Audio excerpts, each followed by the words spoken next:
mabuting taon. Dito na naman kami ngayon sa bukid. At uso na naman ngayon ang putan ng mga sibuyas. Ito.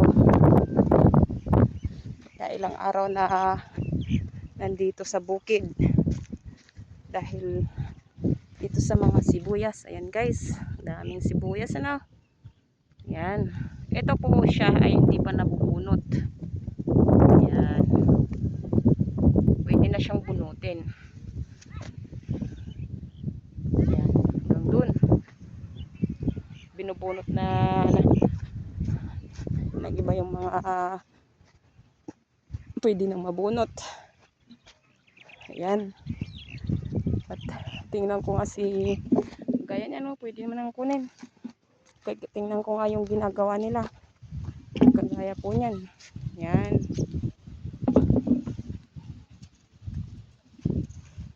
Para mas mabilis mag ano ng sibuyas magtanggal ng dahon.